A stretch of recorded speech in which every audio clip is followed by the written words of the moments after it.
investor juga memandang KEK Gresik ini sebagai lokasi yang strategis dan juga bagus ya, karena hilirisasinya hampir lengkap begitu, tidak hanya hilirisasi dari pemurnian emas ataupun emas dan produk pertambangan lainnya, namun juga chemical hingga tadi kaca untuk solar panel begitu.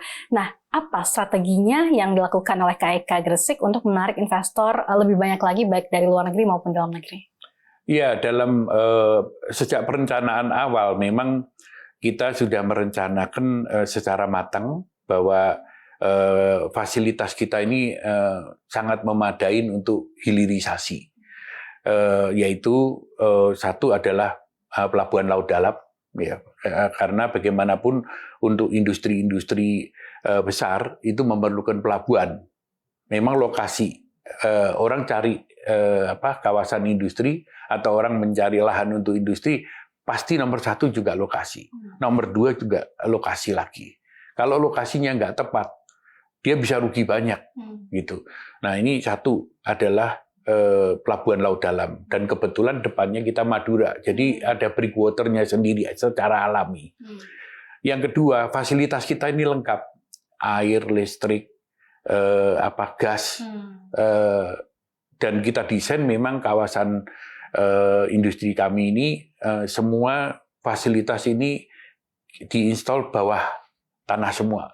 Jadi pipa gas, pipa air bersih, pipa air kotor, listrik, kabel listrik semua di bawah semua. Jadi tidak ada kabel yang di atas itu, jadi hanya penerangan jalan aja. Safety terjamin berarti. Iya, dan kita memang sebelum kita mendirikan kawasan ini, kita juga belajar di Shanghai, Mbak. Jadi kita ada satu konsep lah ya, sehingga ini boleh dibilang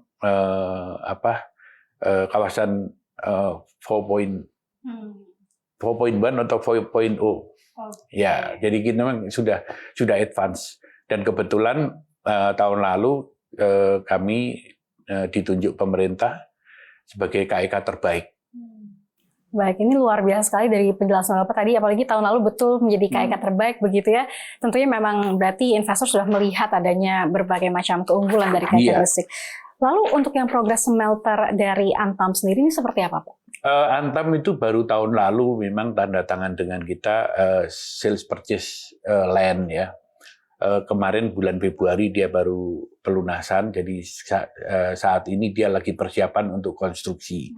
Penyelidikan tanah sudah selesai semua. Programnya dia itu tahun ini harus jadi. Tahun ini harus jadi. Oke. Dari pembangunan smelter Antam tadi nantinya di kawasan ekonomi Gresik, ini seperti apa dampaknya terhadap ekonomi sekitar? Saya rasa sangat bagus ya. Satu, tentunya juga akan menciptakan tenaga kerja baru ya, lapangan kerja, dan mungkin beberapa yang saya rasa juga pasti ngambil tenaga lokal. Tapi ya pasti ada kombinasinya tenaga ini karena itu memerlukan satu skill kan gitu. Jadi kawasan kami ini memang dipandang, bukan dipandang ya, tapi sangat aman. Kenapa? Ada pabrik emas di situ. Ada pengolahan berikutnya emas ya, yaitu Antam. Ada Bank Indonesia juga, Mbak, untuk penyimpanan uang. Belum pencetakan uang ya, belum beruri, tapi adalah untuk penyimpanan uang dan pemusnahan di situ. Ya, ini kalau boleh tahu sudah berapa banyak penyerapan tenaga kerja di KEK Gresik? Kira-kira kalau saat ini mungkin sekitar 32 sampai 35.000 tenaga kerja ya. Kalau kemarin waktu Freeport konstruksi itu dia sampai di atas 30.000. Tapi sekarang dia sudah mulai produksi, meskipun kemarin ada sedikit kebakaran, tapi kan sudah terinstall semua. Jadi kalau Freeport sekarang itu paling mungkin sekitar 3.000-4.000. Kalau dulu sampai 30.000 waktu konstruksi. Baik, ini bagaimana KEK Gresik sendiri memastikan keterampilan dari tenaga kerja yang ada? Ya, memang kalau tenaga lokal belum terlalu bisa memenuhi semua ya.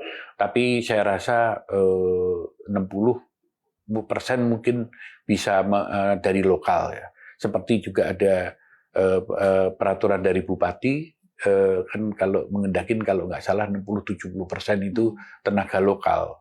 Tapi ya saya berkali-kali masukkan ya harus ada suatu